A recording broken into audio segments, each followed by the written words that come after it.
and also a good surprise that all the gloom. So we're looking at the news, we're talking to our family members.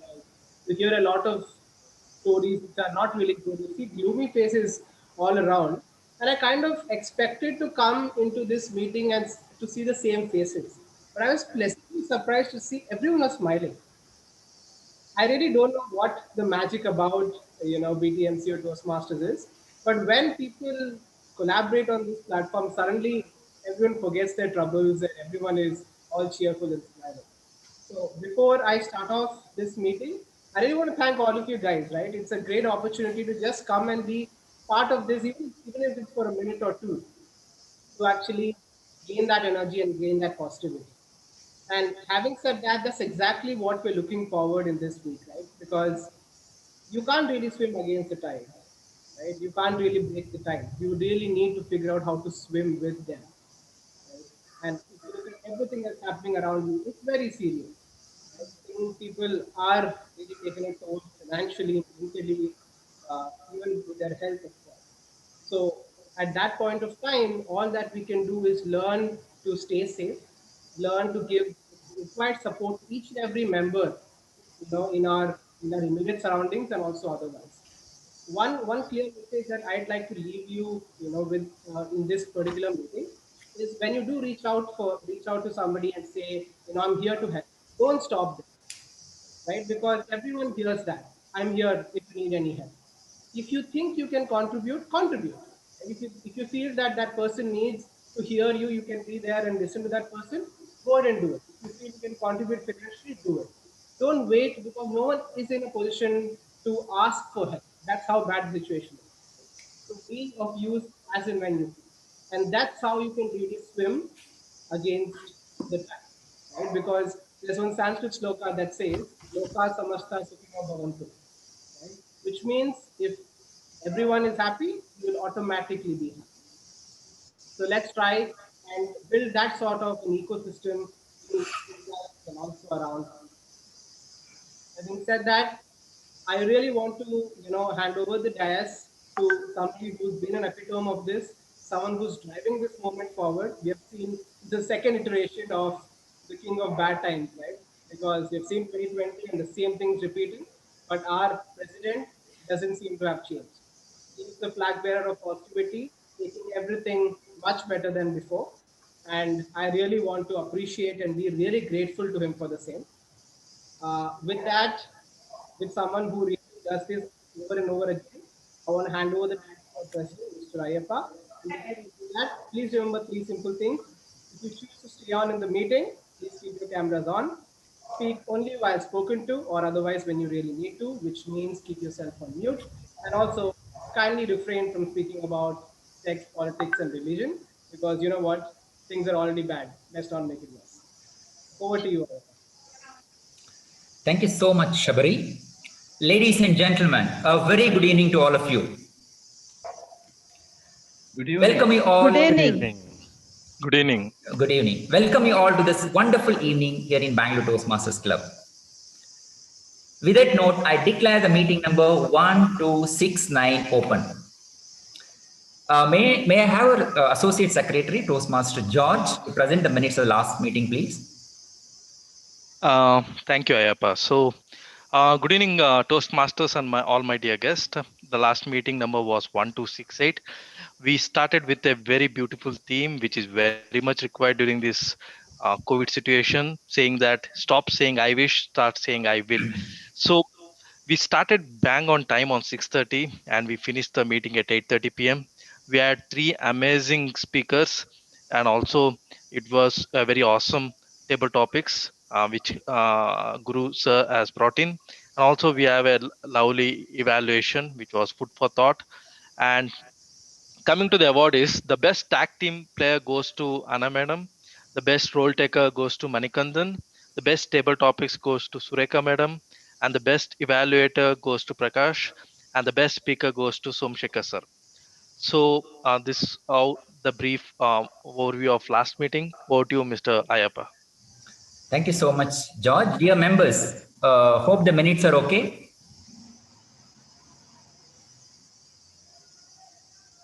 Okay. Silence. Thank you, sir. Thank you so much.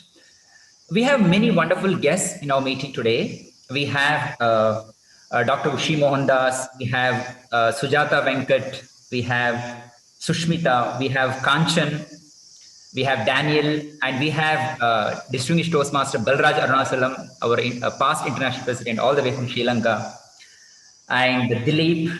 We have many more in our meeting today. Wonderful to have you all. Thank you so much. Can we have a few words from Dr. Ushi? Dr. Ushi, you there?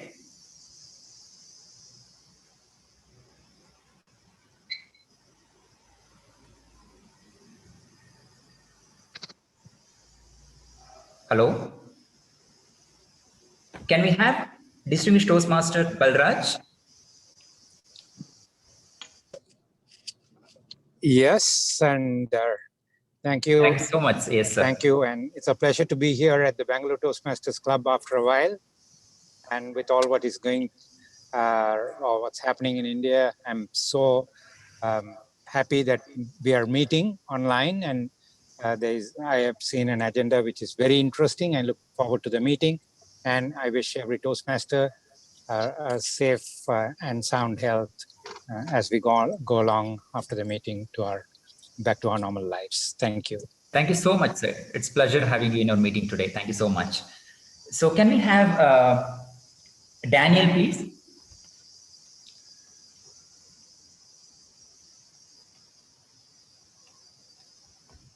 Okay. Ushi, you there? I'm here. I'm yes, here. Yes, yes ma'am. Tell me.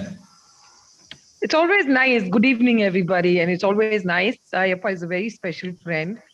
And he's always been visiting LA.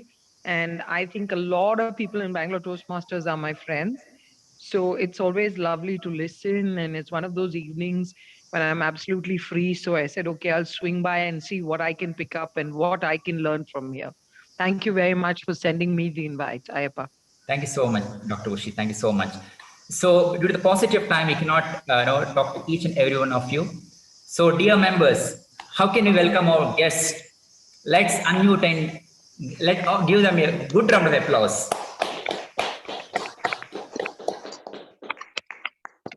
Dear guests, if you have any, if you need to know any information about a club or joining formalities, please get in touch with your Vice President membership, Toastmaster Hannah Victoria.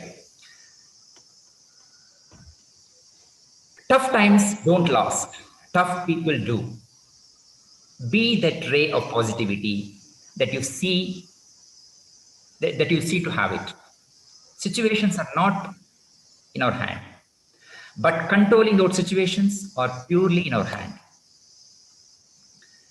When I reflect, I reminisce my initial COVID days in the year 2019.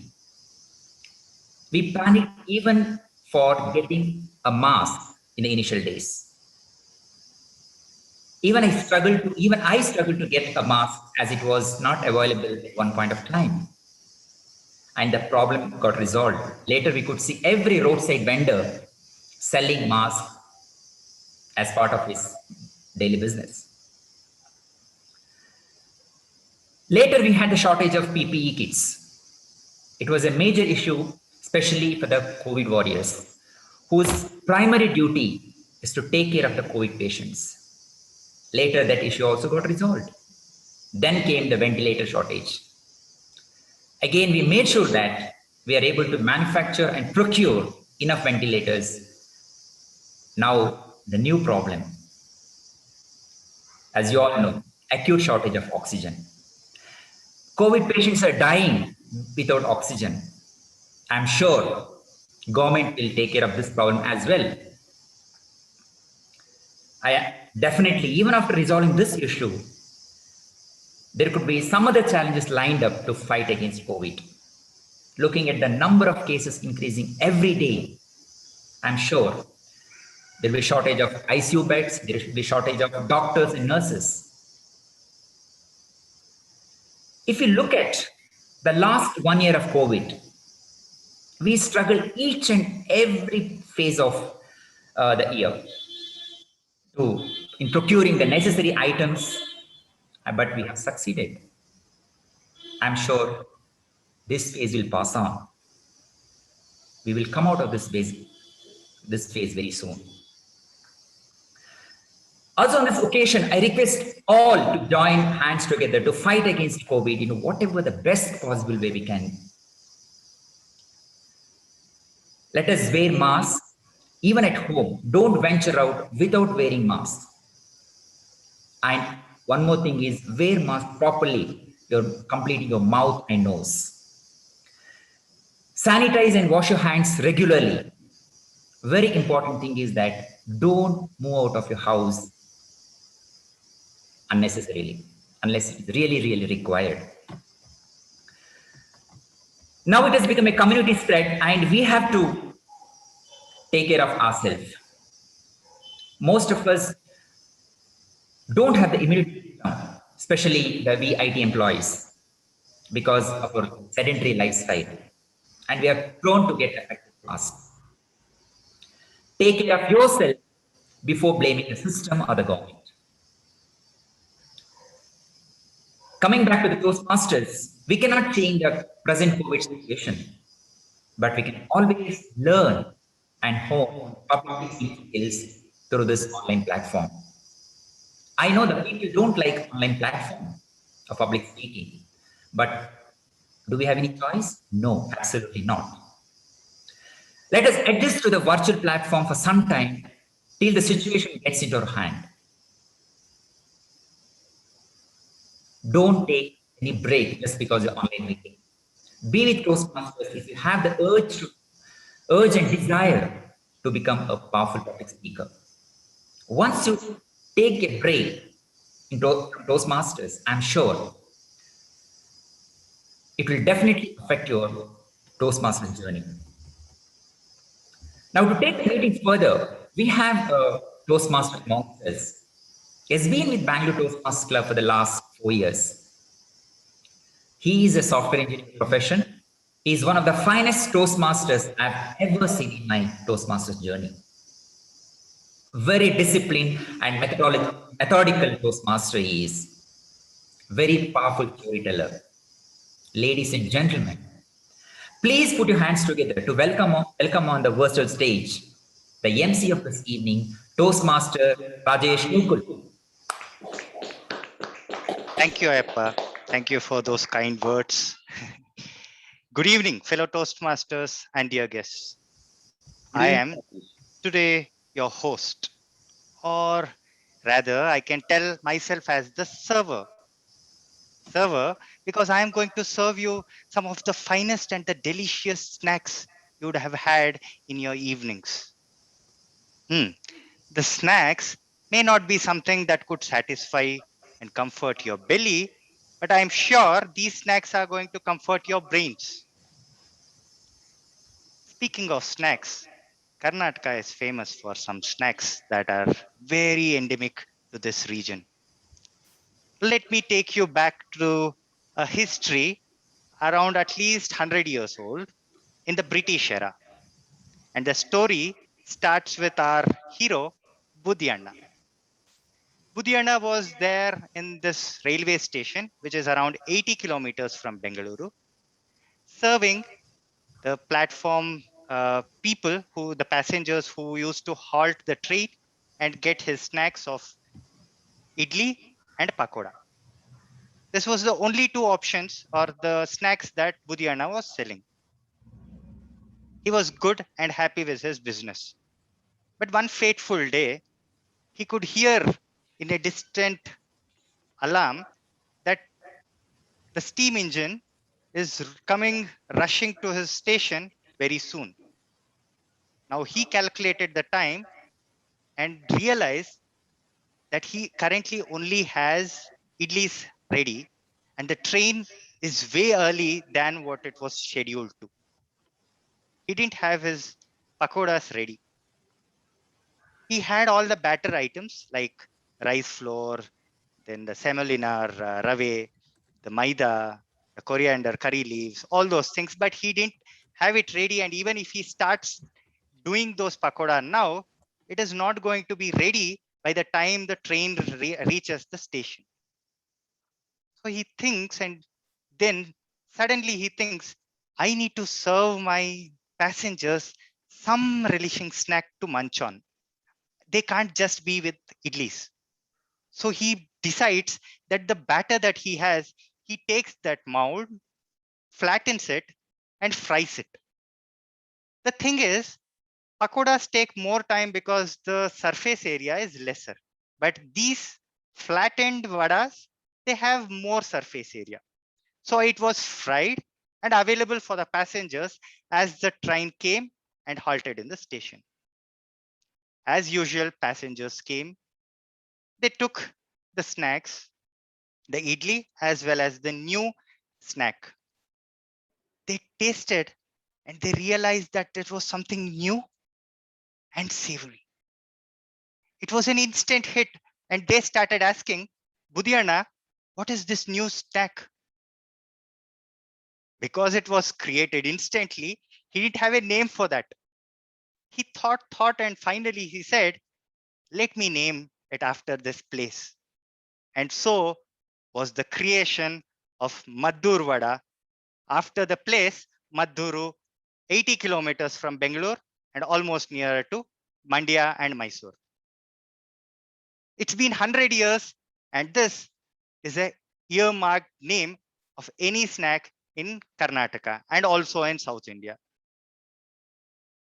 But from this story, if you can realize, just like anyone else, Budiana too had come to a situation where we had two choices. Choice one, do nothing and allow the situation to take control. Choice two, do something but take over the situation. And Budiana took the other thing. The latter, where he took the control of the situation and he created something on that day which has become a household name in Karnataka and South India. And that, my friends, is every individual's responsibility to take control of our situations. No matter how high the tides are, no matter how rough they are, if you want to sail through it, you need to learn that skill. Either you swim, you sail, you ship aboard the ship to go, but if you plan, you need to go through. We need to take risks. After all, we are humans, and nature is not going to be any supportive person as it is. Nature will always be rough.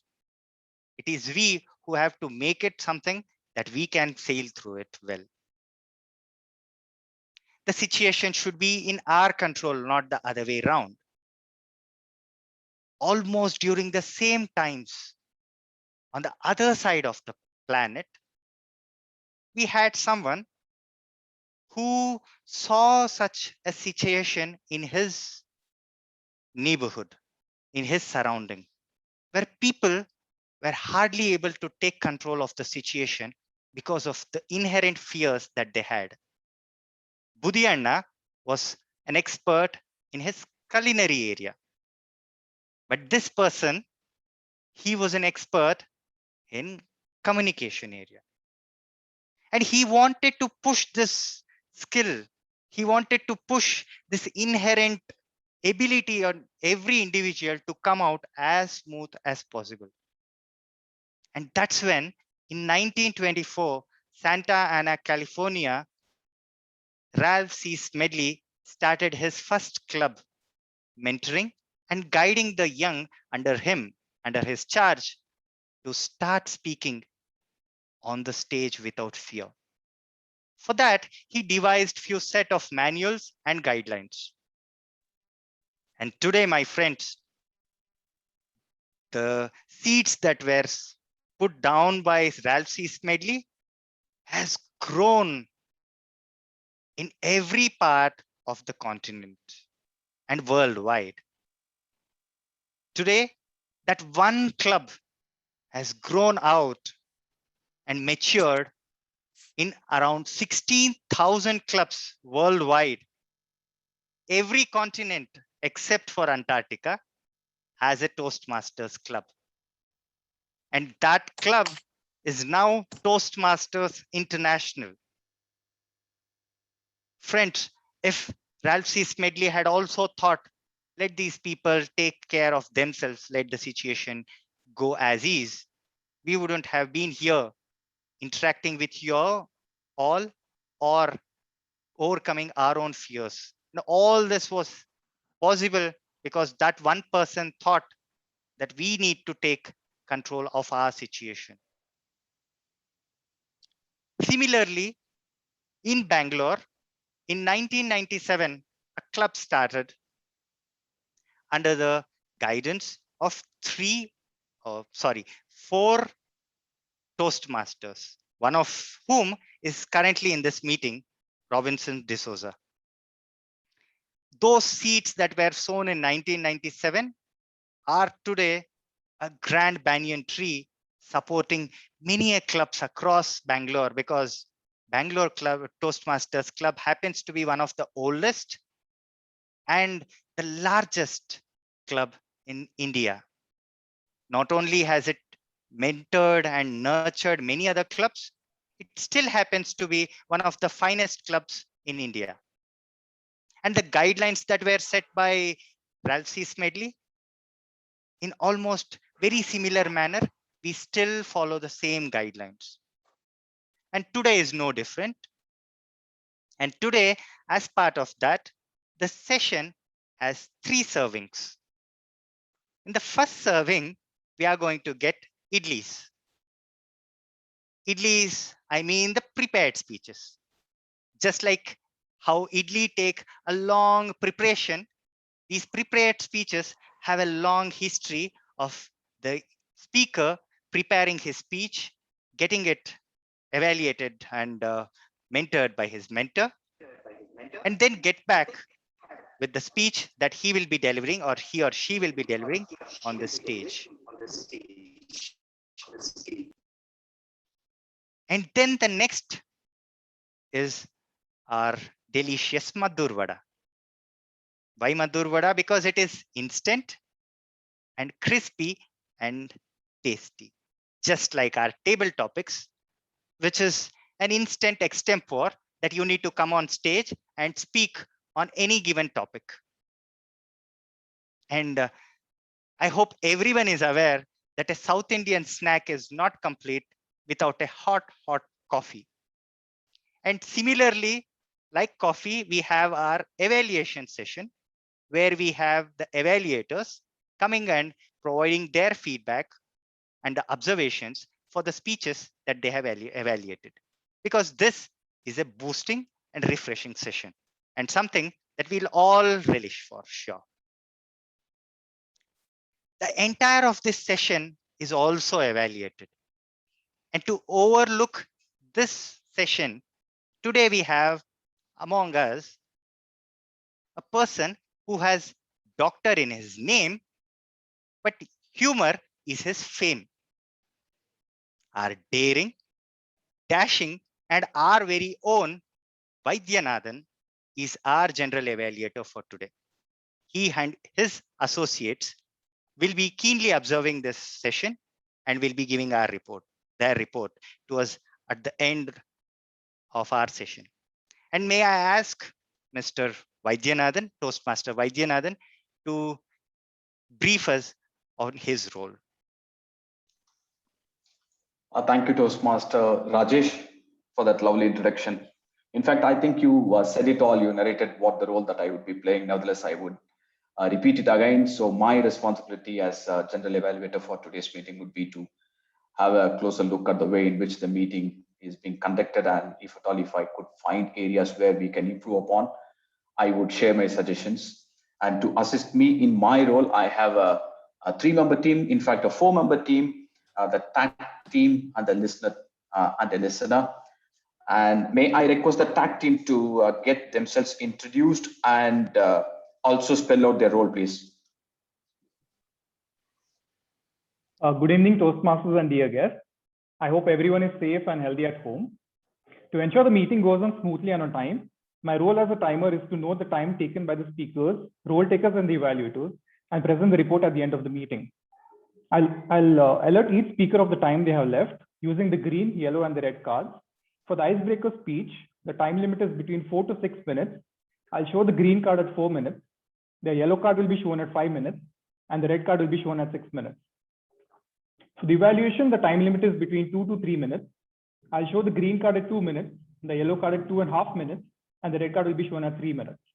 Wishing all the speakers and evaluators best of luck. Over to you. As our counter, we have Suma. Suma, can you read out the guidelines? Hello. Yes, Suma, you're audible. Good evening, fellow Toastmasters. My role is today as an accountant is to grasp the words like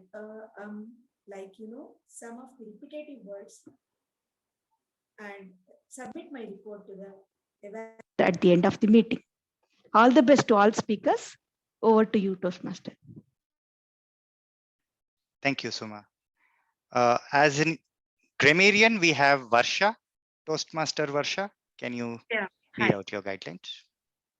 In the tough times of pandemic, I, Varsha, the doctor, will be examining your correct and incorrect usages of the English language and provide my report to an X-ray and a CT scan.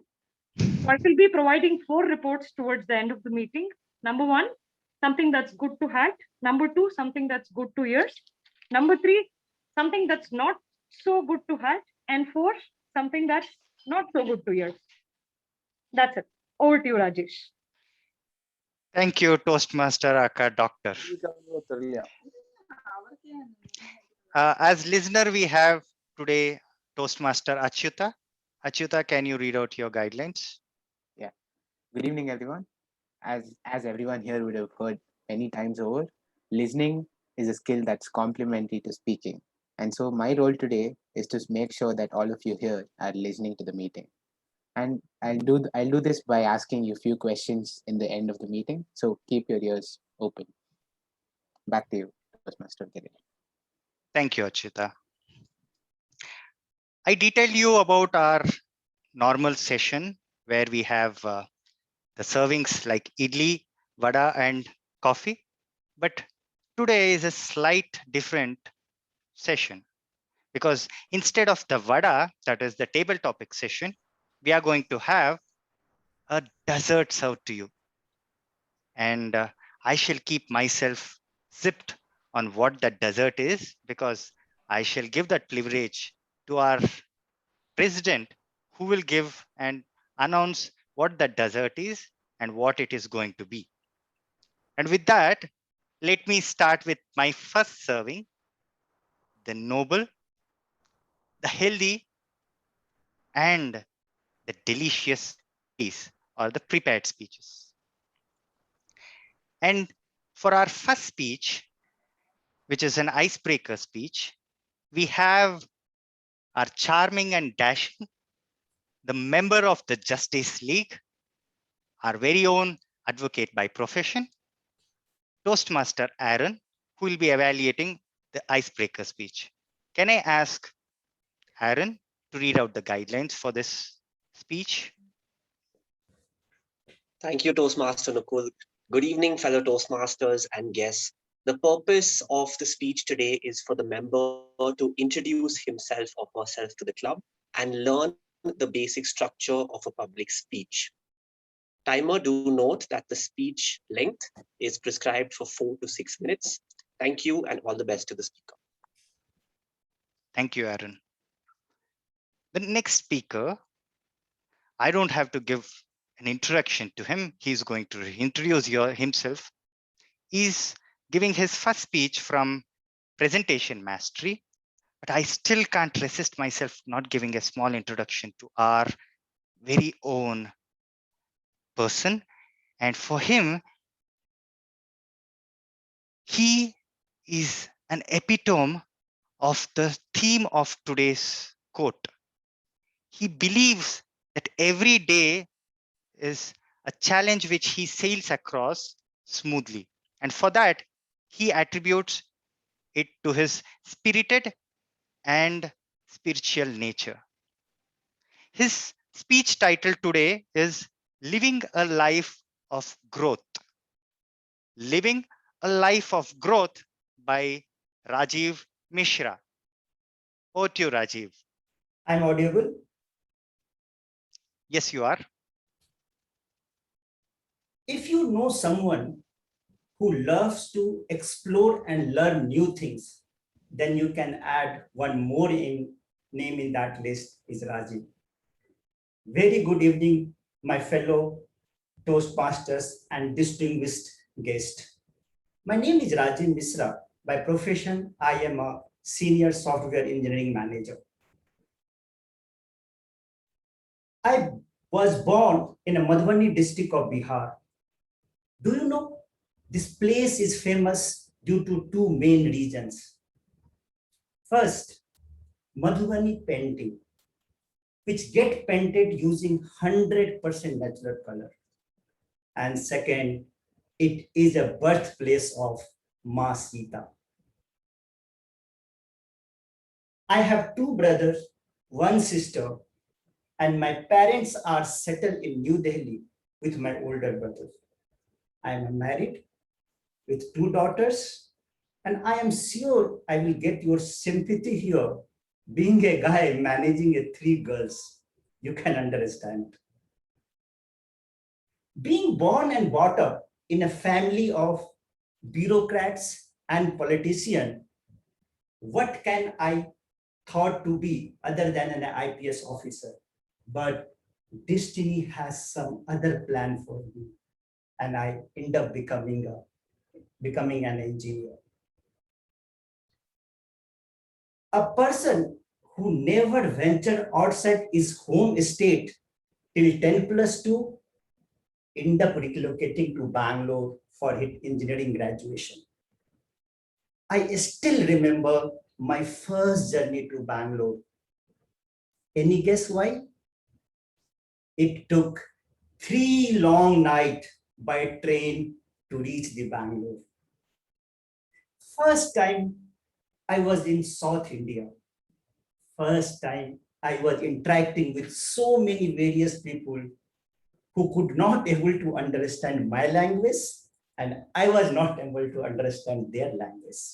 But we were able to connect because our hearts were communicating. And I fell in love so deeply with Bangalore. I am blissfully living in this city for the past 20 years. Always try to do something new. During the starting of my career, I tried a job in United States. Even I got selected. But when HR asked me, what is your visa status? I say, what visa? I got humiliated as I was not aware getting a working visa for US is not easy. I passionately hold into this idea, and after this instant, around after 2 years, I moved to United States. Worked there for 8 years, the company like Microsoft, HP, and currently I'm a part of Fortune #1 company, Walmart. The great diversity lesson which I have learned in United States, where an Indian, me, reporting to a Pakistani manager. And I have a team where members are from China, from Nepal, from UK, and other state of United States. This miracle can only happen in United States. But India is India. And the attraction of Namma Bangalore is so magical. I end up relocating to Bangalore in 2017. I strongly believe in a quote by Sadhguru. If you every day face a new situation, it means you are living a life of growth and great possibility. So recently, I joined our Toastmaster Club to fulfill my dream to become a public speaker. Also, I want to improve my communication skills, as I believe communication skill is the key for a successful leader. This was my short story. Hope you all have liked this. Over to the Toastmaster of the day. Thank you, Rajiv. And what do we do for the milestone speech or our icebreaker speech members? A round of applause, please. Generally, Rajiv, you would have got a standing ovation. Today being a virtual session, we will applaud you more than what we could. Thank you. Rajiv, your story was as beautiful and as colorful like any Madhubani paintings that I have ever seen. Thank you for that, Rajiv. Before I move on to the next speech, I would want to highlight the culpability of our doctor who forgot to give the vaccine for every member here. And that vaccine is in the form of word of the day. The word of the day for today is culpability. Culpability means the responsibility for a wrongdoing or a fault. The usage can be accepting culpability for the wrong that he did is the first step towards himself correcting.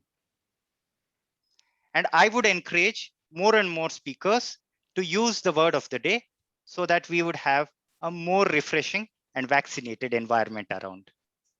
With that, I would want to go to the next speech for today. The next speech is not going to be any different from the positive vibes that the room is already filled with. The next speaker is going to attempt level 4 project 2 from motivational strategies pathway. And to evaluate the speech, we have with us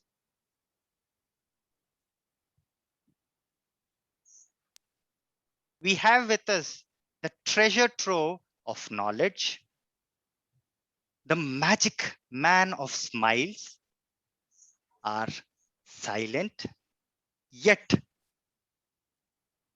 the sweet box bundles of joy, Sudipto Ghosh. Can I ask Toastmaster Sudipto to read out the guidelines for this speech? Thank you, Rajesh. As I mentioned, speaker is attempting the second project from level 4 of motivational strategies path. The key purpose statement for this speech is for the member to A, deliver an informative speech, and then to run a very well organized question and answer session. The member is responsible for managing the time so that there is adequate opportunity for both parts of these sessions. Time manager, this is a special speech from a time perspective. This is 15 to 20 minutes. Back to you, Rajesh. Thank you, Sudipto. And our next speaker has requested me that this speech is going to be for at least 11 minutes and the rest 8 to 9 minutes would be allocated for question and answers. And to have a smooth question and answer session, he has requested me that it would be better if more and more people participate, either by posting the questions in the chat, which I can read it out for her, or you can directly ask the questions because it's a more personal touch that would add more energy to this particular session. Moving on, our speaker today needs no new introduction.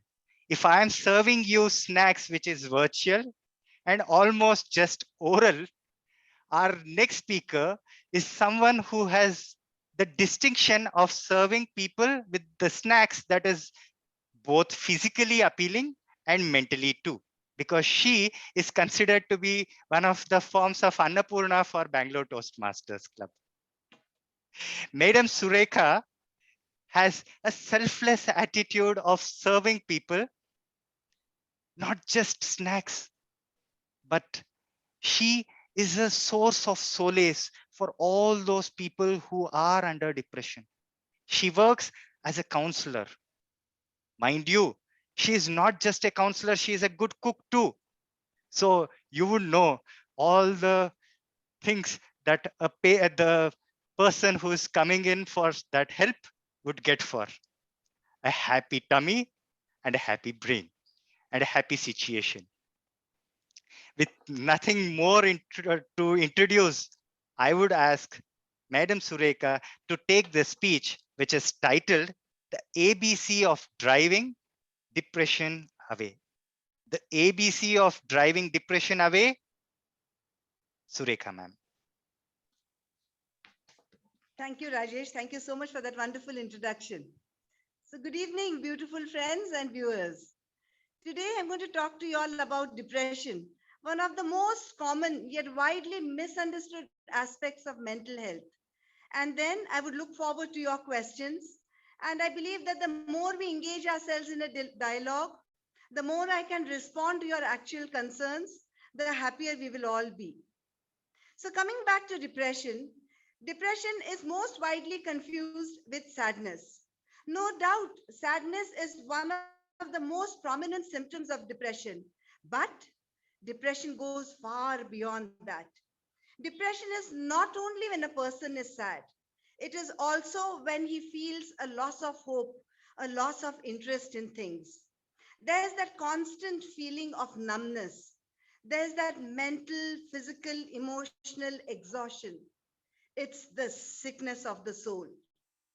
Once a counselee, Vinay, came to me concerning counseling support.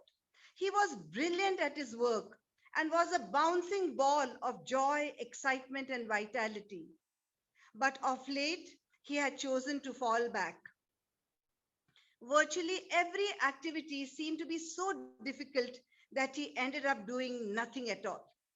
His unique ability to think creatively was diminished. His motivation was paralyzed, and his productivity simply get crushed. He withdrew from the lively chatter of his fellow teammates and slipped into the doom and gloom of loneliness. His life became a constant treadmill of boredom, anxiety, and misery. He had begun his descent into hell. His colleagues started saying, "Nowadays, Vinay has become very haughty and aloof too. He now doesn't even bother to talk to us."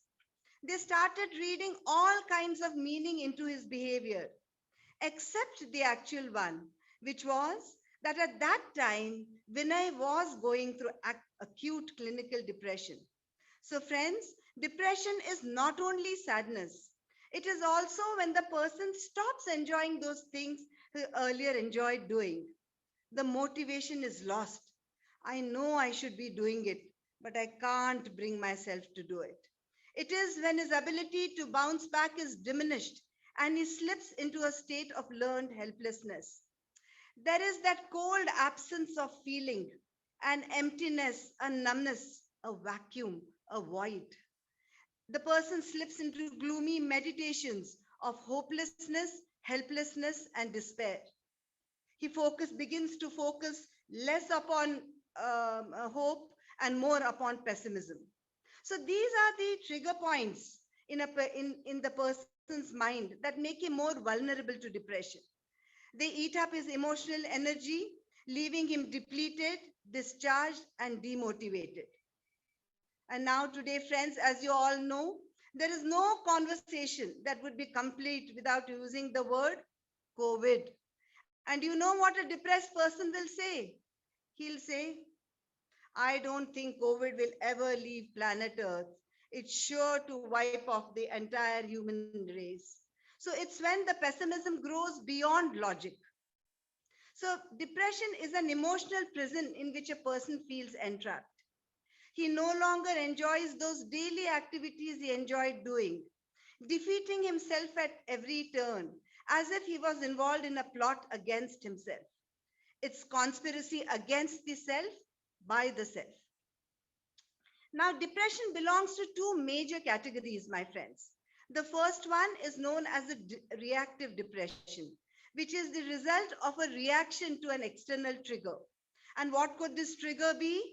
It could be in the form of a loss of job, a relationship breakup, financial losses, major health issues, the loss of a loved one, a parent, a spouse, where the person is unable to bounce back from the grieving process.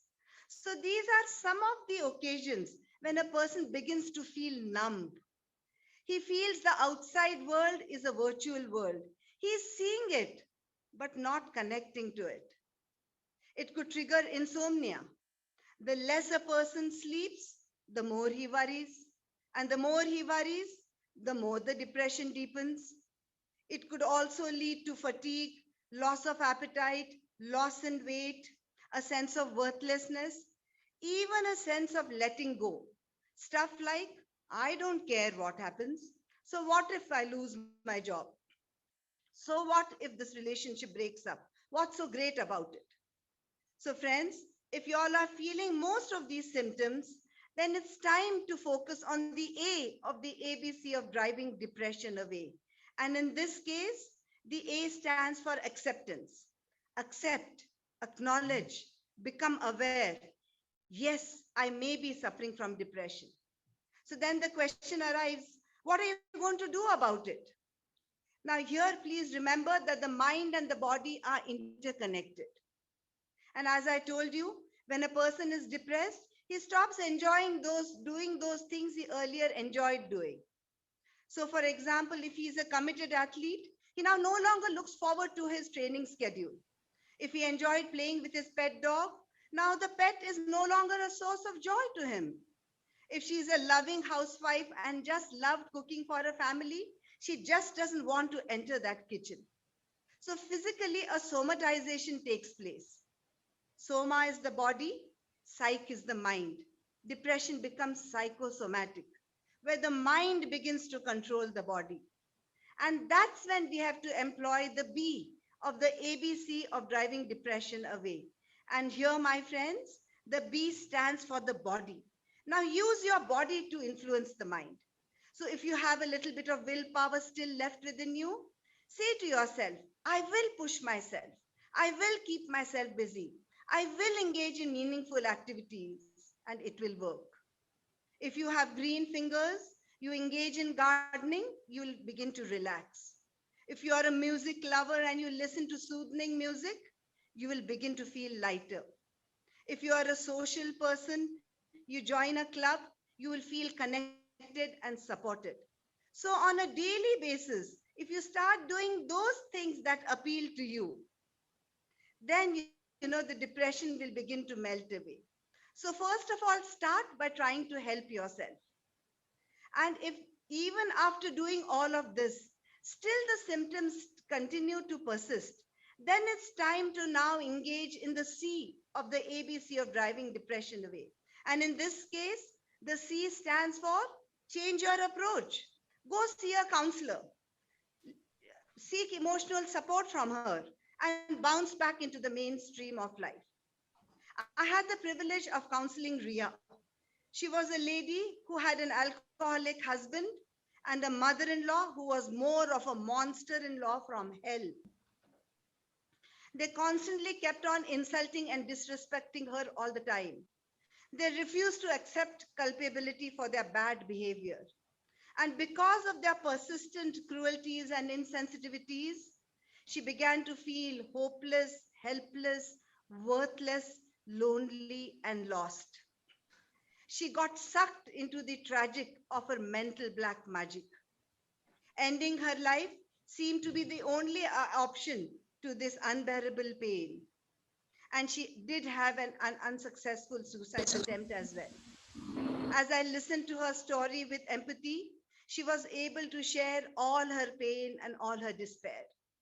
Slowly and sensitively, I guided her into thinking and believing and saying to herself, well, I cannot control how my husband or my mother-in-law behave. I cannot command them, but I can surely command myself. I cannot force their will, but I can mold and master my own. I shall not give them the permission to decide how I how I will think and feel about myself. And as she started thinking these ways, she became more assertive, autonomous, and self-directed. And as the counseling sessions continued, she began to gather an emotional surplus, which she could then channelize into building herself up again. She stopped handing the controls of her life to her husband, to her mother-in-law, or to anybody else out there. And just like today's theme, though she couldn't change the tide, she did learn to swim, and she did end up being unsinkable as well. So, and that is why her comeback was bigger and better than her setback. And later on, she was even able to get a job in a NGO, which not only earned her financial freedom, but a sense of fulfillment as well. And later on, when I asked her, as I kept on asking her regularly, how are you feeling? She said, a lot better. I now feel worthy of happiness and competent to handle my challenges. And she immediately experienced joy and self-esteem, and her depression began to evaporate away. And friends, the second type of depression is the endogenous depression, which mainly happens because of the malfunctioning of the brain and needs to be tackled by a psychiatrist who will dispense medicines. So friends, what I want to tell you all is that depression is very rampant and anyone can catch it, as common as you can catch the common cold. But the important thing is that you nip it in the bud by employing the ABC methodology of driving depression away, where the A stands for acceptance. Accept and say, yes, I may be suffering from depression. Now, what do I need to do about it? If you deny yourself, you deceive yourself, and then you will not work towards the cure. The B stands for your body. Now, employ your body to influence the mind so that you can generate those feel-good hormones that will drive the depression away. And the C stands for change your approach. Go see a counselor and get some emotional support. Otherwise, if that doesn't work, see a psychiatrist and get medical support and erase the black hole of depression from your emotional universe. Friends, feeling good feels wonderful, and we all need to feel wonderful every day, don't we? Come, let's handcraft our life and make that our masterpiece. And thank you for your attention. And now I look forward to your questions.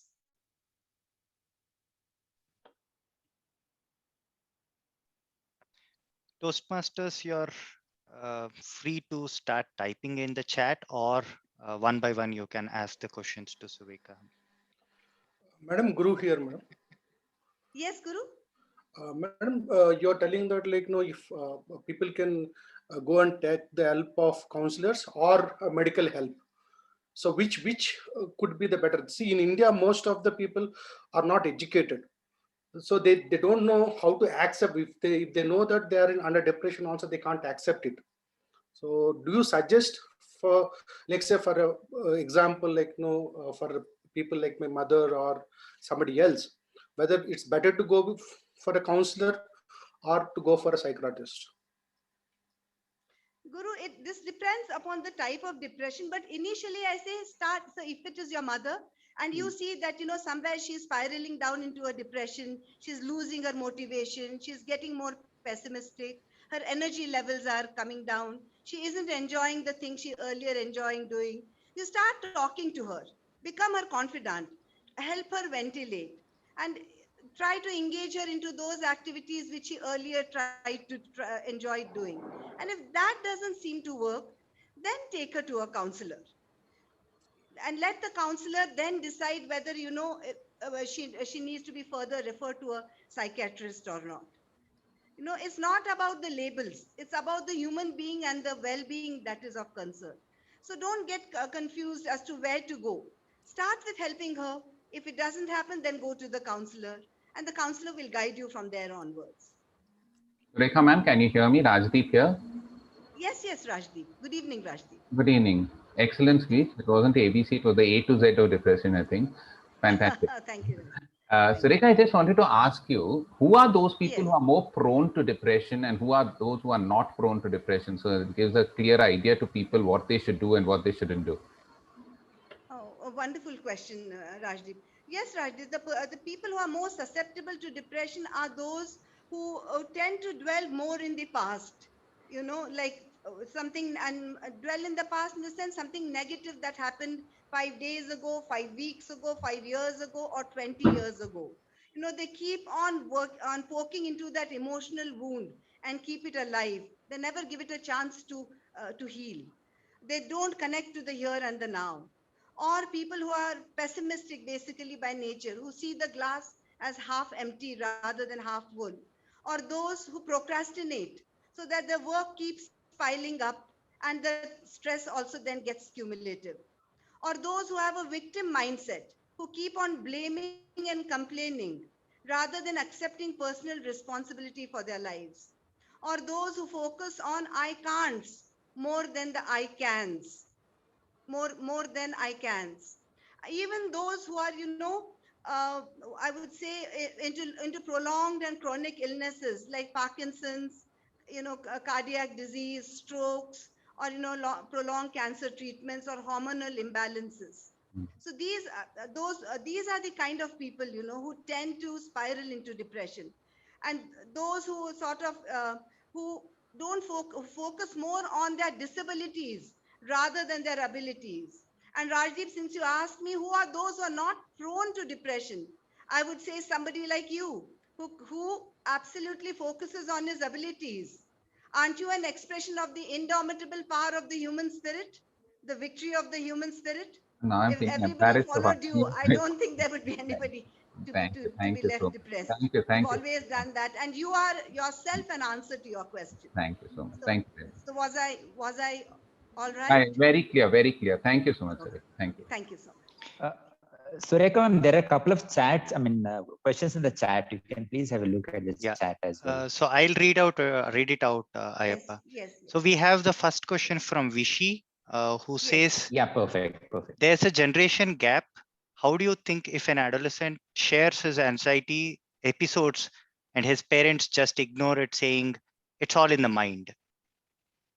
Yes, this norm. See, why does the generation gap happen? Nowadays, even they say there's a generation gap even between siblings. A 15-year-old says, my 20-year-old sister is so old-fashioned, so outdated. So the gap is not between the years, it's between the minds. If we can come down to the level of the child and get into her shoes with empathy and understanding and respect, because children have a high level of rejection sensitivity. So if respectfully we try to understand what their issues are, get onto their lines, get onto their page, then it will be much more easier to understand, and then the generation gap won't exist. It all begins with using their language, appreciating their stuff, getting influenced by them before you can influence them. That Ma'am, is the if key. I may, hi, this is Yes, Vishy this side, ma'am. Very good evening, and your speech was outstanding, ma'am. Thank you so much. Right. One question I just want to understand is that you said this generation gap, right? So even if we, outrightly open up that, ma'am, like parents, that this is what it is we are going through. We have depression, we have anxiety, we have stage fright, so on and so forth. They just say it's all in the mind, and consulting a psychiatrist for them, it's just pure con. They don't believe in the whole idea, because I've been there, many part of my life. When I tell this to my parents, my mother especially, it's nothing. You just focus on the brighter side. But that affirmation doesn't always work, right? So how do you get past that? How do you get past? I didn't get your question properly. What would it be regarding depression? Exactly. Or is it Or what I regarding what I the meant to handling of the ask, generation gap? The exactly. incompatibilities that are there between. Yeah, so even if we say, okay, I would like to go and meet a psychiatrist or a psychologist so that they can give a better idea about what I'm suffering through. but our parents are not really willing to accept that. They're like, oh, it's a con. They're there to pharmaceutical industry is just a con. They're just there to make money. So how do you come out of that? I mean, how do you get past that? Like because it's very How difficult do you to let's say. convince your parents, you mean to say? Yeah, exactly. Yeah. Yeah. How old are you? I'm 25. Yes. In that case, you could take your independent call, and you don't need to see a psychiatrist initially. Initially, as I said, try by trying to help yourself. As I said, by employing your body, by getting engaged in those activities which appeal to you. See if those blue feelings do melt away. If not, then seek some emotional support with the help of a counselor who will help you deal also with the cause that is triggering these feelings. Because it's not about, it's not necessary that you would be needing any drug support at all, medical support at all. The talk therapy itself would be extremely healing and empowering and enriching as well. Was that convincing? Yes, ma'am. Thank you so much. Or we could talk about it later if you would like to. Yeah, definitely we can. Yes. Sureka ma'am, we have a lot of questions in the chat, and due to the paucity of time, I would want to know if you still want to take a question or we would want to end in I'm here. okay with it, and you could also share my number for the rest so that they Sure. could get in touch with me, and because Sure. my Can you services call are it out, available ma'am, too. so that people can take a note of that and we can. Yes. It's 99805 60135.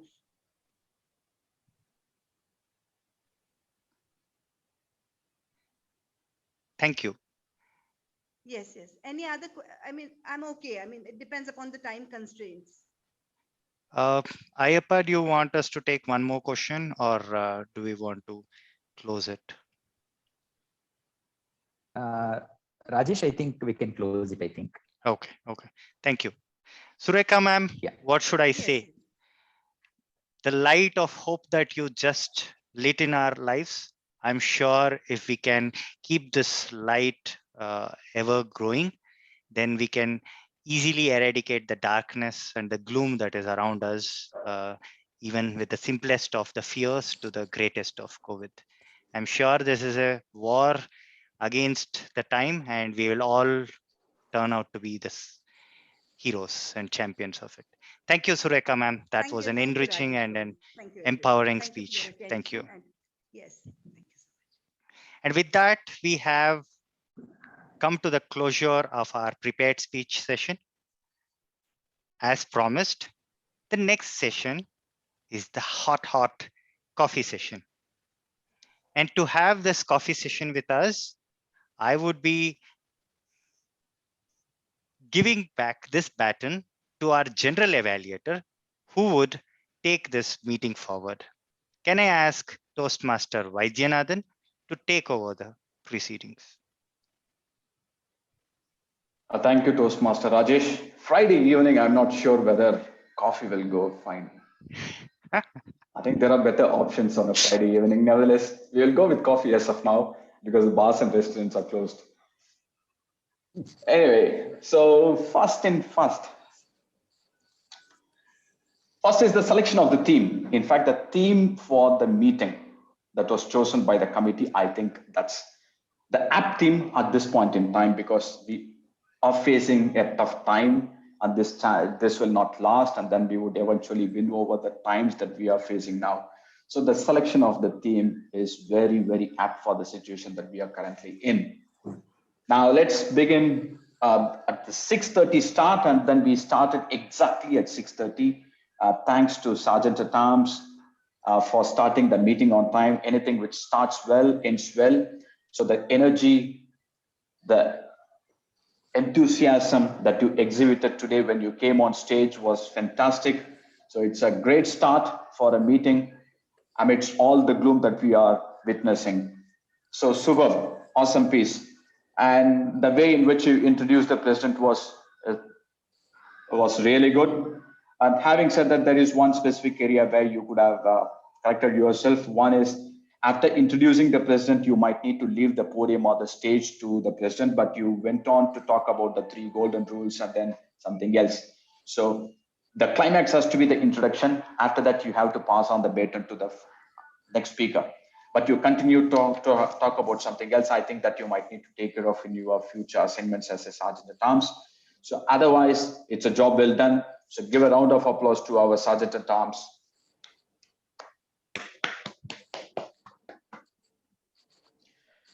And then comes our rock star president.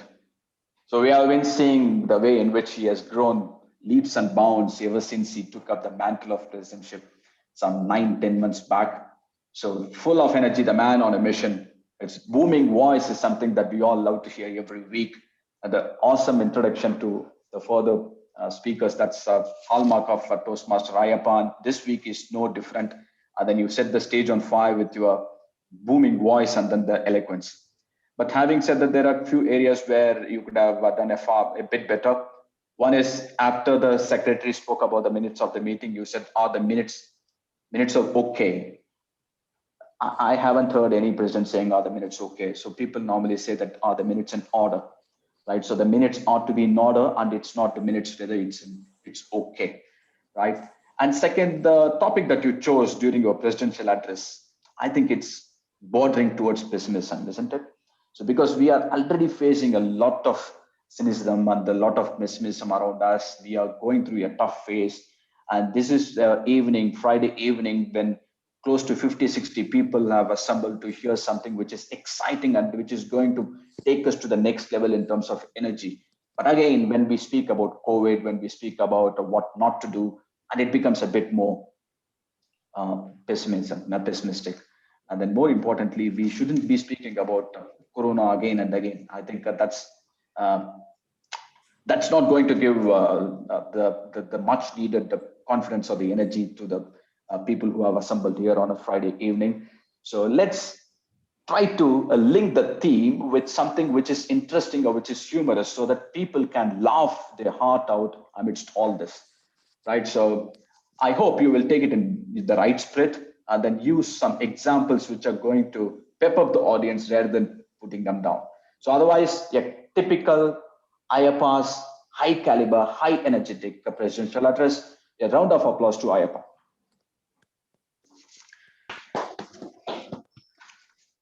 And next came our master storyteller. We have heard his stories time and again and how good a storyteller our Toastmaster of the day is. Rajesh Nukul, lovely story. We never knew about it. At least I never knew about the history of Madhurvada. You really ensure that we are going to have a nice light dinner today in the night. So thinking about the nostalgic train journey that in fact, I used to have to Mysore. So this story has in fact soothed the proceedings of the meeting, because from something which is very strong, such as COVID, to something which is relishing, which is Madhurvada, I think the transition was perfect. I think this is something that we all love to hear during a Friday evening, and you did it in style. And your message, there was a message also which you delivered along with the story that you gave, that is, take control of your situation. Do not allow the situation to take control of yourself. And a lovely message. And the way in which you introduced the speakers and then you connected the two different speeches, that was hallmark of a good MC, and that you did it in style. One area where I think it didn't go well with today's address was idli, coffee, and vada was missing. That's fine, but why did you substitute with the dessert? Idli, vada, coffee, and dessert. I think the combination sounds a bit weird, isn't it? Otherwise, a class act by our Toastmaster of the day. So, a round of applause to our master storyteller, Rajesh Nukul. And now, may I request our evaluator of the first speaker, Toastmaster Aaron, to give his evaluation. Thank you, Toastmaster Vaidyanathan. Good evening, once again, fellow Toastmasters and guests, and Toastmaster Rajiv in particular. First of all, congratulations. It was a lovely icebreaker speech. There were a lot of things that I liked about it, which I have noted down and which I will tell you, but it was a fabulous introduction And it was good for me having, I haven't met you, but it was good. And I learned so much about you. So congratulations. The objective of the speech was met. You introduced yourself well to the club, to your club members, and you also delivered a speech with a good structure. Your speech was structured right from your growing up to your schooling, your education, to your parents, your family, relocating, moving here, some troubles you had with visas, some troubles you had with work, currently what you've been doing, for 8 years and at Walmart in your designation, and finally what brought you to Toastmasters. So it was a very holistic speech to introduce yourself in a structured manner, which I really, really like and appreciate. So the objectives were very well met. Some certain things, a few specific things that I really enjoyed, which you should keep in mind and probably build on even more. But these were the positives. I think the softer points on the clarity, the eye contact, the gestures, your positioning, the kind of comfort that you had in front of the camera was brilliant. So congratulations again, keep it up. You are very comfortable. You did all the basics correct in terms of the positioning, where you stood, your gestures. So it was able to help you communicate your message effectively to the audience. A couple of points maybe to turn your already good speech into an even better speech, Toastmaster Rajiv. And I will take culpability here that I did get a little distracted with, and rightly so, with Toastmaster Sureka's very informative speech. But I thought about this, and there are a couple of points that I'd like to tell you as well. One is to maybe keep it a bit personal. What I felt you could have done is a couple of anecdotes about growing up, about your family, for instance. You told us where you grew up and where you moved, and you told us, you had parents and you have a couple of children and a wife, but maybe something personal about your family that would have made me maybe relate or got to know something personal about you. Personal anecdotes or personal experiences or learnings always help, rather than merely stating facts, more like factual points in your life. Personal experiences or something personal about you or your family would definitely have been appreciated. The timer can confirm, but I think you probably still had around a minute left. What I would have also liked to learn about you, apart from your family, your profession, and the locations that you've been in, of course, is again something personal in terms of hobbies. What you enjoy outside your work, what you enjoy in your free time. Overall, just more on something we call pathos, which is the relatability in the speech. I would have liked to gotten to know you a little more personally, a couple of personal details about you, of course, but very well positioned. I've definitely, I would love to meet you the next time we have a physical meeting. So congratulations, lovely speech, and back to you, Toastmaster Vedin. Thank you, Toastmaster Arun, for that wonderful evaluation. I think you covered all the points that as an evaluator. So job well done. A round of applause to the speaker and Toastmaster Aaron is evaluator. Next, may I request Toastmaster Sudipto. Thank you, Vedanthan. When you are depressed, you need the love of other people, said Andrew Solomon. And Mr. Toastmasters, fellow Toastmasters, guests, and Toastmaster Sureka in particular. Sureka, you showed us just how to deal with depression by delivering a fabulous informative session. Your speech, I noted several superlatives in your speech, and I would just recount a few of them. Firstly, to start with, your topic selection, I felt you hit the bullseye there. In the grim situation which we are in today, more and more people are experiencing mental health issues, and you chose to focus not only talking about the issue, but more than that, talking about some practical solutions how to counter the same. You went into detail about the different aspects, first of all, different types of depression, and then the different trigger points, trigger points for a depression. And I felt you covered that in a very comprehensive manner. And then I really like the fact that you went about and talked about the ABCs of how to deal with depression. And for each of the three ways, you enunciated those in detail. particularly you highlighted the C aspect in great detail, where you talked about the story of Ria and how you could, as an experienced counselor, show her the way how which actually turned her life around from being in a deeply depressed, hopeless state to into a confident young woman facing the difficulties. The difficulties didn't go away, but your action helped her face those with equanimity. The second part of your speech, again, I liked so much the fact that you kept your speech to a point, and then you opened it up for questions, and you handled that session as an expert counselor. I'm sure you have been dealing with such questions for a long time, and you just showed how much of a professional you are in dealing with these questions, and you effectively fielded the questions. And when you ran out of time, you shared your number, which is again very well handled. The only speck of cloud which I felt shaded some of the sun rays of your speech, in my opinion, was this. You talked about the three ways, A, B, and C, and then, as I said, you went into detail about C.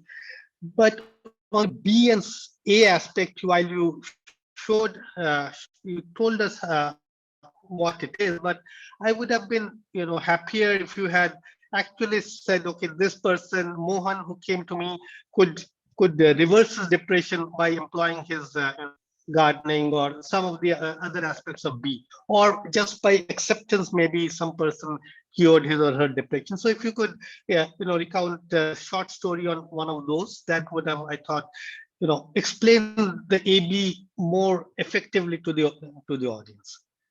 But that's about the only thing I felt could have been, improved upon in the speech. But other than that, as I said, a wonderful, wonderful speech, and it's my absolute pleasure to have heard that. One aspect I forgot, let me add, it was your superb use of English language. I felt even Shakespeare would have been proud of that. Thank you, Surekha, and back to you, to the general evaluator of the day. Thank you so Thank you, much. Toastmaster. Thank you so much. Thank you, Sudipto.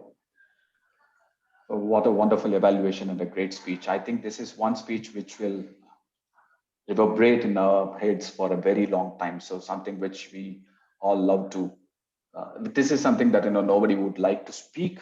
In fact, even though somebody has got depressed, they will find it difficult to talk about. But this is one area which everybody wanted to hear something or get a feel of how somebody will feel when they suffer from depression. And thanks a lot for this wonderful session. Thank you. But Toastmaster Sudipto, I think you said that she didn't speak in detail about A and B. That's why she had given the phone number. If somebody wanted to know more about A and B with personal examples, I think you can get in touch with Surekha, ma'am.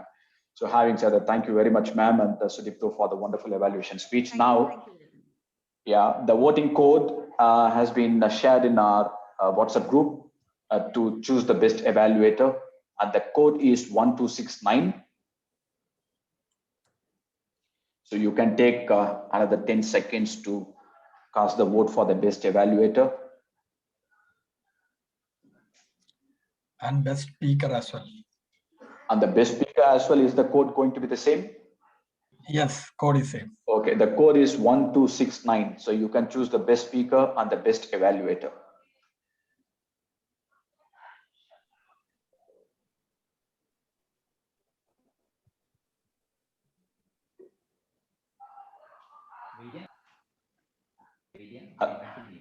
Yes.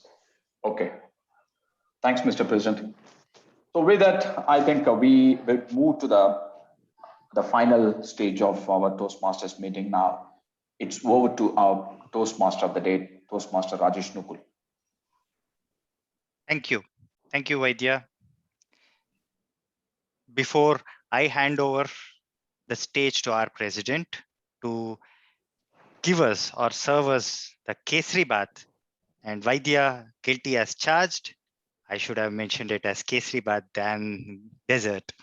I would request our role takers to give their report. Can I have timer give the report, please? Good evening, everyone again. The meeting started sharp at 6:30. Sergeant at Arms Toastmaster Shabri took 3 minutes 20 seconds. President Ayyappa spoke for 7 minutes 47 seconds. General Evaluator Vaidyanathan spoke for 9 minutes 47 seconds. TMOD Toastmaster Rajesh spoke for 17 minutes. Speaker Toastmaster Rajiv spoke for 4 minutes 50 seconds. Speaker Toastmaster Sureka ma'am spoke for 14 minutes and 37 seconds, and the rest was Q&A. Evaluator Toastmaster Aaron took 3 minutes 17 seconds, and Evaluator Toastmaster Sudipto took 4 minutes and 7 seconds. Thank you. Thank you, Chetan. Our counter report by Suma. Yeah, good evening, one and all. My ears were closed till Guru sir entered the stage. Few suggestions, like by Guru sir, I think you may overcome that too soon. Then Aaron sir, you used 2 to 3 times. Then Sudipto sir, 4 to 5 times. Over to you, TMOD. Thank you, Toastmaster Suma. Now our grammarian report by Toastmaster Varsha. Thank you, Rajesh. Taking the culpability of not announcing the word of the day. Having said that, we had 3 Toastmasters, including me, who used the word of the day, Rajesh, Aaron, and myself. So firstly, I'm announcing the good usages to the heart. Loka samasta sukhino bhavantu, which translates to say, wishing everyone the happiness. Secondly, we control the situations and they do not control us. Why Madhur Vada? Because they're instant and crisp. Every day, if you face a new situation, you are leading a life which is growth oriented and the possibilities increased. Annapurna for BTMC, our Sureka ma'am. Soul for the soulless. Earned a sign of finance and fulfillment. So if I have to talk about not so good usages okay, I'll firstly talk about the good usages for the year. I cannot command them, but I can command myself. Assertive, autonomous, and self-driven. And depression had begun to evaporate. Eradicate the darkness, speck of cloud, etc. I have a lot. I'll be sharing it on the group. Not so good usages for the heart. We are running short of oxygen cylinders and masks. And Indian reporting to a Pakistani manager. So if I have to come to the not so good usages of the language, even after could have been replaced by despite. Snacks that are could have been snacks, those are. He is an epitome for could have been he is an epitome of. Managing a 3 girls could have been managing 3 girls. So many various could have been replaced by a single word, which could have been numerous or plenty. It's the first step in it would be the first step in correcting himself was the right usage. That would have been the right usage. Bundles of joy could have been bundle of joy. How much of a professional you are could have been how professional you are. That's about it. And back to you, Rajesh. Thank you, Doctor or Aka Toastmaster Varsha. Now, can I ask our listener, Sanjay, to take over the proceedings? Yeah. Good evening again. To test your listening skills, I have very easy 3 questions today. In the first one, in Toastmaster Rajesh's speech, who made the Madhur Vada first? Who was it that made the Madhur? Udayana. Yeah. Yes. And when did Toastmaster Rajiv relocate to Bangalore? 2007. Yeah. And the last one is, what are the ABCs of driving depression away? Accept, body, and counseling. Acknowledge, but yeah, close Acknowledge, enough. okay. Okay, that's it from me. Back to you, Rajesh. Thank you, Achyuta, for a smooth transition of, even though there was a correction in the name that I had to misspell it. With that, I conclude my session and hand it over to our president to serve us the Kesari Bath or the keynote speech and any other information. Our master chef Ayappa would be doing the honor. Thank you. Thank you all.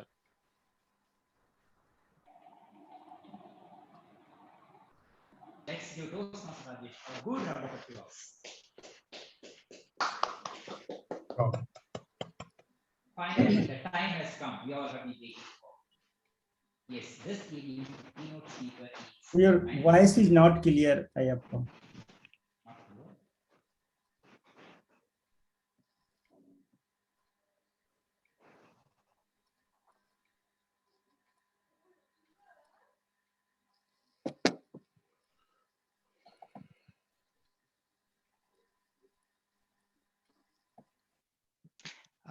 Meanwhile, can I ask the Toastmasters to fill up the form for our role takers voting form? Yes. And the code is 1269.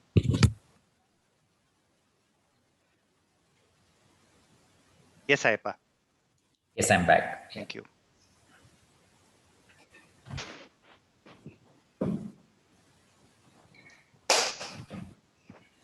Okay. Finally, the time has come. Is it echoing my voice? Yes. 1 second.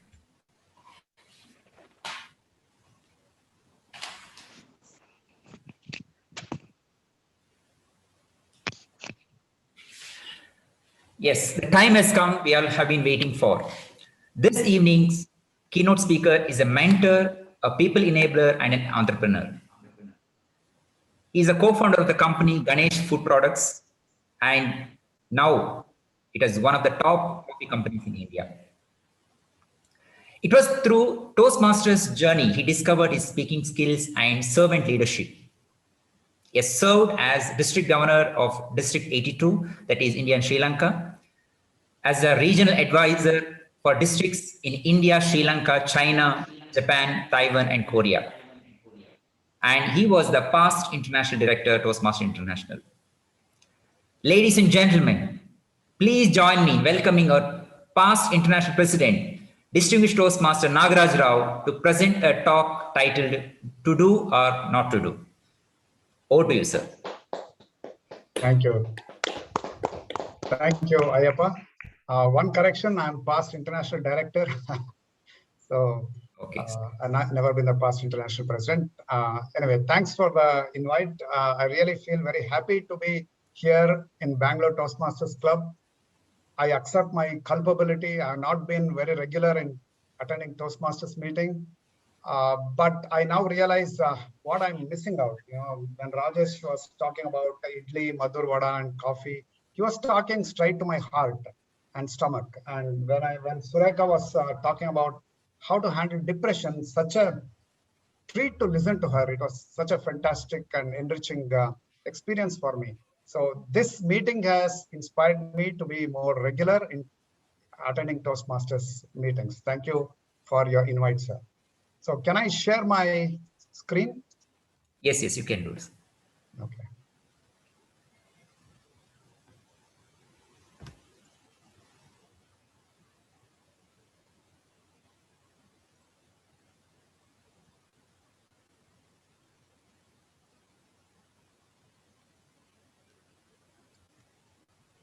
So all of us have experienced success in different forms and different degrees.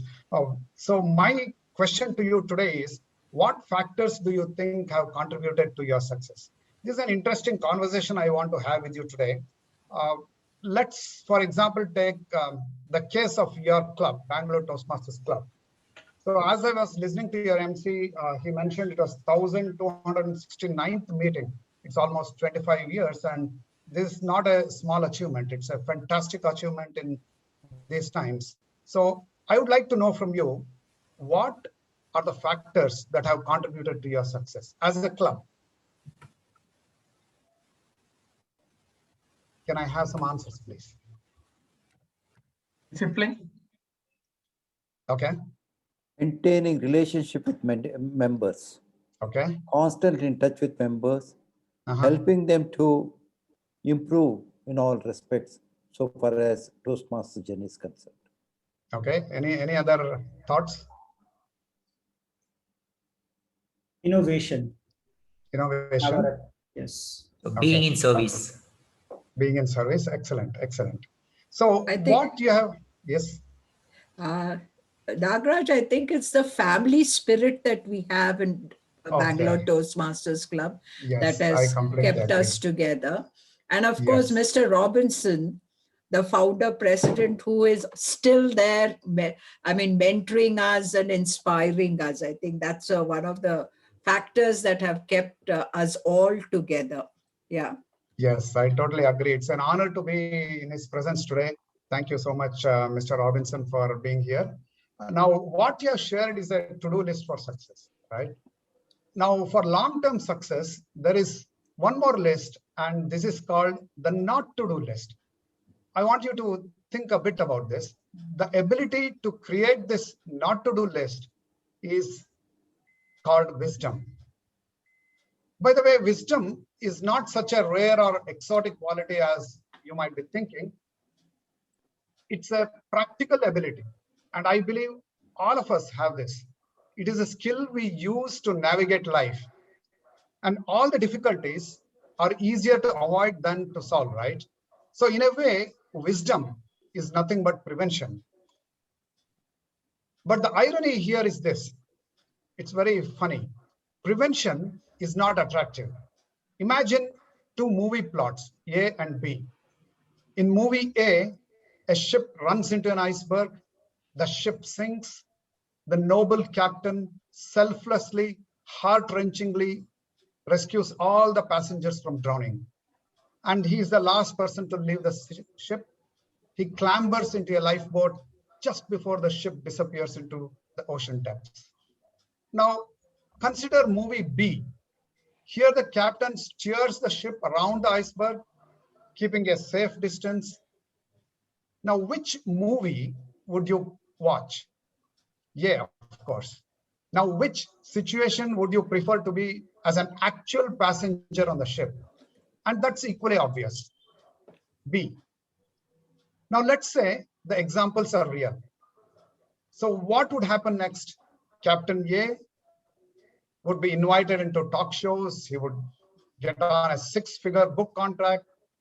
He would most probably hang up his captain's hat. He would earn a living as a motivational speaker.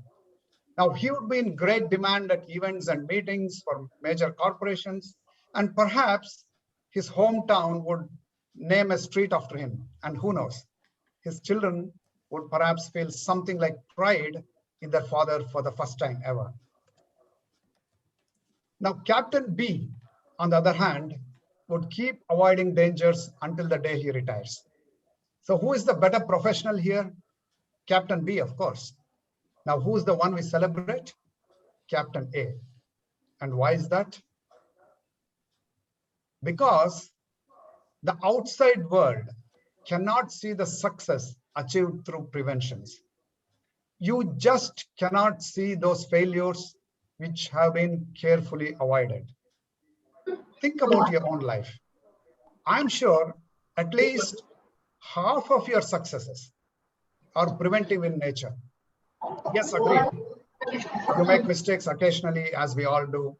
But more often than not, you avoid making stupid mistakes. Just think about all the dangers you have steered around using this wisdom of foresight. In terms of your health, it could be in terms of your career, finances, relationships, a lot, right? Let me give you another example. There's a book called The Most Important Thing, written by an American finance expert called Howard Marks. Now, he shares a story about a gambler. One day, he hears about a race with only one horse in it. And he's thinking, hey, what can go wrong here? So he bet all his money on that horse. And you know what happened? Halfway around the track, the horse just jumped over the fence and ran away. And this guy lost all his money. And boy, was he surprised. To avoid making costly mistakes, you need imaginations. Now, being knowledgeable is important, but it's no longer enough. You have to force yourself to think of all the possibilities and consequences. You have to think through to the last minute detail. Now, friends, you have been doing this unconsciously. It's not a strange thing. Otherwise, you would not have come so far in life. I invite you to start doing this consciously. Be aware of what's happening around you, especially when everything is going on smoothly. Now think about all the future possibilities. Then make those two lists, the to-do list and the not to-do list. In my opinion, for long-term success, you need both. The to-do list represents courage and the not to-do list represents wisdom. But they are the two sides of the same coin. Let me give you another example. Johann Wolfgang von Goethe says, living dangerously is the only way to live.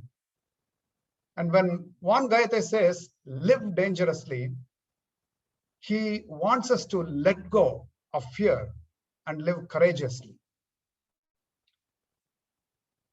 How many of you have played Monopoly? I think most of you have, right? So in this game, you have money, you have to pay rent, you buy a house, you make transactions, and those transactions may result in success or failure. But this is all played under an atmosphere of relaxation and amusement. People enjoy this. Now, how do we live our life? We have money, we pay rent, we buy a house, and we make transactions that result in success or failure. But the difference here is that far from being relaxed and amused, we are anxious and stressed out. Some of you might say, hey, life is not a board game. We cannot be nonchalant in addressing real problems in real life. And what if things go wrong? Now consider this. Before answering that question, just consider this scenario. In the 1930s, they were using highly combustible chemicals like ammonia and propane for refrigeration. And then a chemist happened to come by. His name was Thomas Midgley, and he came up with a replacement compound, which is called the Freon. And at that time, it was an amazing breakthrough. He saved lives, advanced science, and changed the world. The funny thing is, 40 years after his death, the scientists made a horrifying discovery. Freon was ripping holes in the ozone layer, and it was causing serious damage to our environment. And suddenly, Midgley had become a villain from a hero. Now, I want to ask you this. Was Thomas Midgley, his work was good or bad? Was it constructive or was it destructive? Actually, if you ask me, he was neither. He was simply a man who was trying to make the best decisions based on the information he had. So when you are making the to-do list, there might be a question creeping in your mind. How do I know if this is the right thing to do? The answer is this. No one, I repeat, no one can always make the right decisions. What we can do is to make decisions to the best of our knowledge, and that knowledge is based on the information available at that time. And only history will tell if our actions were right or wrong. Now, coming back to the story of refrigeration, scientists phased out the use of freons as safer compounds were discovered. The damage to the environment has been reduced. But refrigeration as a principle, as a technology, is still in place. Now, what this means is conditions can change, methods can change, but the core principles remain the same. And this is exactly what you have been doing as a club. Bangalore Toastmasters Club has left a lasting legacy. The reason is simple. Members have come and gone. Leaders have come and gone. COVID has come and not yet gone. But you have held on to the core values of Toastmasters. And that gives you the courage to face any uncertainties, any difficulties that may come your way. And courage, as you know, is not the absence of fear. Courage is moving forward in spite of your fears and uncertainties. And your courage comes from the strength of your conviction. So friends, please accept my congratulations on your long-term success. Congratulations for having both the courage to do what you have to do and the wisdom to avoid what should not be done. And congratulations to the founders. One of them is here today, Mr. Robinson D'Souza, for planting the seeds and growing such a wonderful culture. Thank you so much. I now open the floor for questions.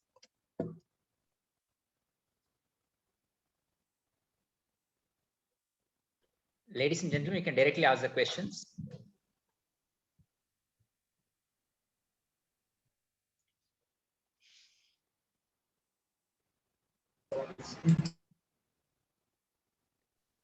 Surekha ma'am, you're on mute. Thank you so much. So when it comes to values, it is very easy to choose right from wrong. How do we choose right from right? Excellent question.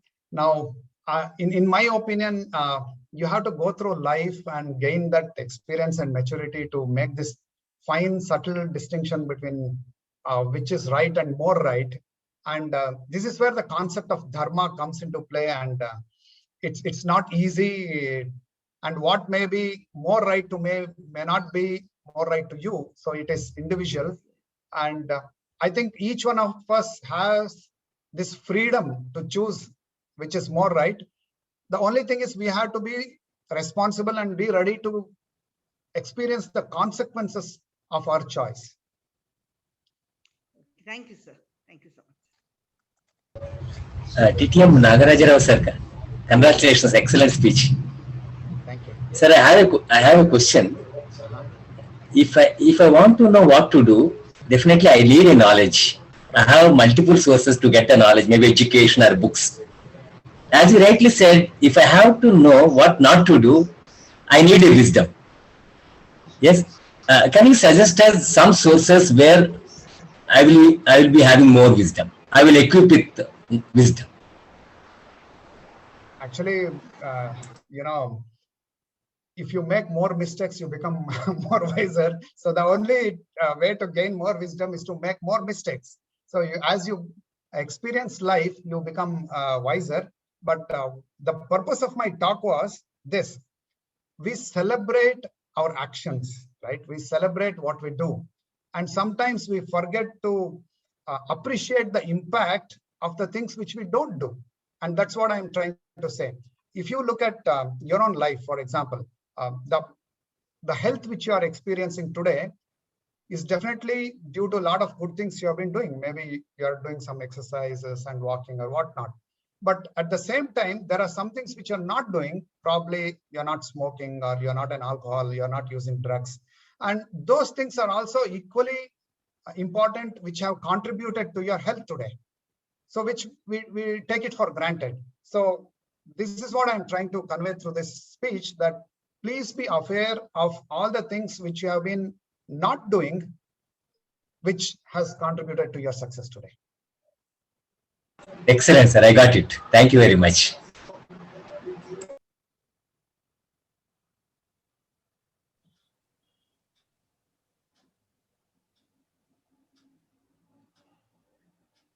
Hi, sir. Nagraj, this is Subhitra. Hi. Hi. What are the things that you did not do that helped you succeed? Now you're a very successful entrepreneur. So what were those things which you did not do and that have helped you? Okay.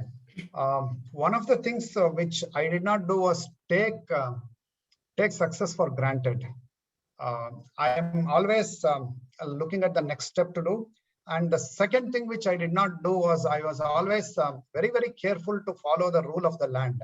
You know, when you are in business, especially when you are an entrepreneur, there are a lot of times when you are tempted to break the rule, and because the boundaries are not very clear, you can stretch the boundaries. So this is something which we studiously avoided doing it, because we always believed that to follow all the rules and regulations and the law of the land was extremely important in the long run, which has paid huge dividends. To give a specific example, there is something called food safety regulations in our industry, and we have been following it to the spirit. And now all the BRC standards are becoming law, and we are one step ahead. And our food safety standards are on par with global standards, and India is slowly coming on par with those standards. So it's not creating stress for us because we are already certified to that extent. So one of the things we did not do was not to, how do I say this? Not to ignore the rules and regulations of the land.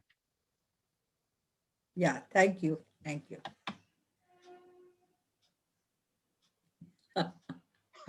Thank you, Chandani.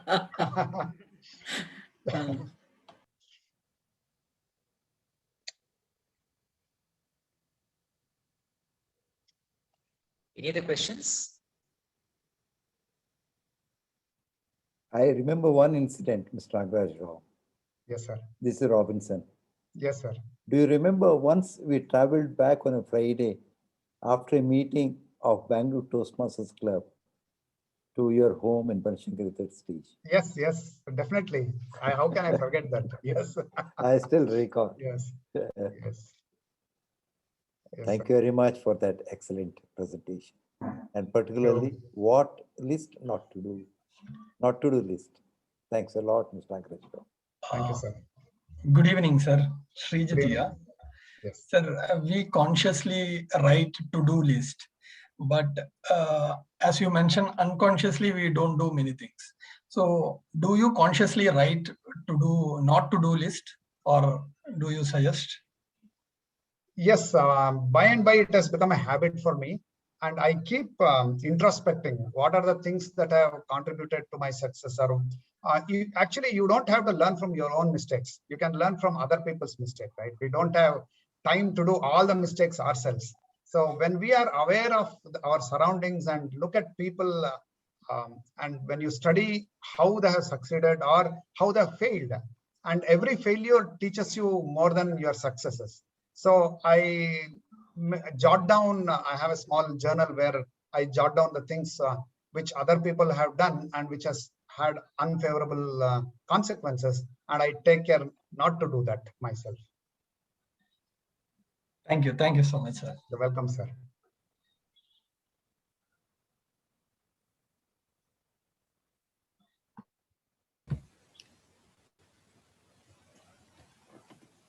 Sir, can I ask another question, sir? Yes, please. Yes. Yes, sir. So despite your staggering success, you come across as a very humble, grounded person. What is it that keeps you that way, sir? What kind of core values do you, what kind of integrity around a value system do you practice, sir? Thank you for this question. You know, as an entrepreneur, most entrepreneurs will tell you, this success is very fleeting. And if you ask me, after so many years, I have been in business for 33 years now. If you ask me the secret of success, honestly, I don't know. We keep trying different things. Some things work out, some things don't work out, some things succeed, some other initiatives fail. And what succeeds today may not succeed tomorrow.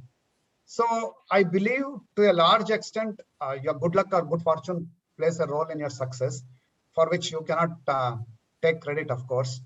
All we can do is do our duty and hope things will work out. And I have been blessed in a way.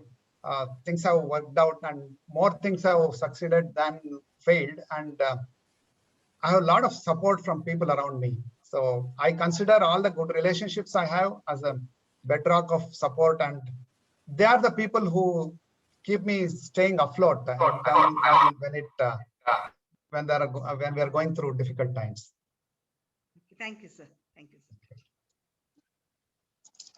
So good evening, sir. So I wanted to know, how has Toastmasters helped you in your journey so far? Right. What is it? I mean, how has it contributed to your success? Thank you. Toastmasters has played a major role in shaping my success as an entrepreneur. The first thing I learned as a leader was, I was asked to lead a group of volunteers over whom I had absolutely no formal authority, because they're all volunteers, right? And most of them were senior to me in Toastmasters. When I became a division governor, my area governors were much more senior, more competent, more capable than I was, and I had to lead that team. So I quickly realized there are certain skills which you need to learn and employ to make people be a part of your team willingly, even though you don't have any authority over them. And that was a fantastic skill to learn.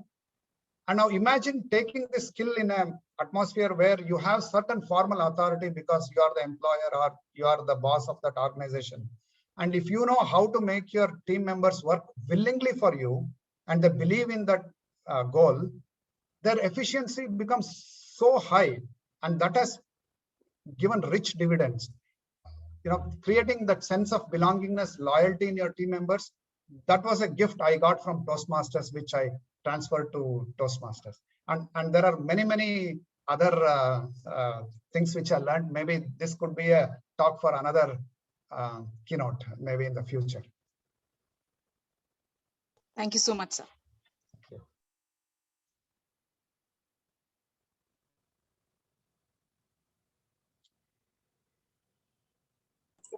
Good evening, sir. Good evening. So what advice would you give for a young person trying to get into the entrepreneurship aspect of it? Thank you. See, one of the difficult things is to take risks, right? So the risk-taking ability is something which you need to develop slowly. And I can't think of any platform better than Toastmasters to get or acquire this ability to take risks. Whenever you go on stage and expose yourself to criticism, the feeling is real. The sense of fear, the sense of vulnerability is very real. Even though risk is not real, what you experience is real. Similarly, when you take leadership role, when you want to lead your club or your division or district to a certain goal, again, what happens in your mind is real. The stress is very real, even though it doesn't really affect your life outside Toastmasters. So by and by, your risk-taking ability increases as you attempt more difficult projects in your communication track or more difficult tasks in your leadership track. And when you get out of Toastmasters, this newfound confidence helps you to take calculated risks in real life. So this is something you can use as a laboratory to develop your calculated risk-taking ability without much damage, right? Even if you fail in Toastmasters, you don't pay a heavy price for that, except a bruised ego. Thank you, sir. Which are the 3 books, which has transformed you profoundly in your career? All right, thank you. The first book which changed my life was 7 Habits of Effective People by Stephen Covey. And the second is Who Moved My Cheese, which keeps me on my toes every time. It doesn't allow me to relax. And one thing which gave me a lot of insight to human nature, human behavior is The Road Less Traveled by Dr. Scott. So these 3 things played a very important role in my thinking.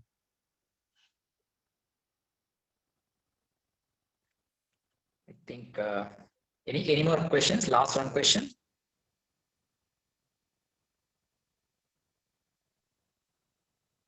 Okay, I think no questions. That's the end of the talk. Thank you so much, DTM Nagaraj, for providing us with wonderful insights on what to do and what not to do. This is very important to be a leader. Yes, if you stick on to core values, nothing can stop us moving in our life. Also, thanks for answering all the questions. Thank you so much once again for having your time. We had a fantastic time having you in our meeting today. Thank you so much. And my sincere gratitude for all the members of Bangalore Toastmasters, and it was an honor to be with all of you, including Ushi Mohandas, Robinson, Balraj, and Chandil, of course. So thank you so much for this opportunity. Thank you so much. Thank you. So with that, time to close our meeting today. We have time to announce awards for today's meeting to Toastmaster Varsha, and best role taker goes to Toastmaster Rajesh. Best evaluator goes to Toastmaster Aaron and Toastmaster Sudipto. It's joint winners. And best speaker goes to, yes, Toastmaster Sureka. Thank you so much. Congratulations to all the winners. That's it for now. With that, I would like to adjourn the meeting number 1269. Thank you so much. Have a very good night, good weekend. Take care. Thank you. Good night. Good night. Thank you so much. Good night. Thank you. So very. Thank you, Paul. Good night.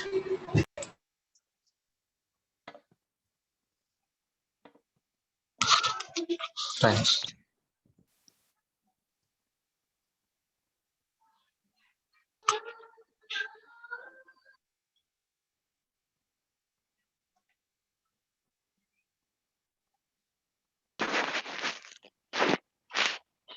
You can stop the recording, please.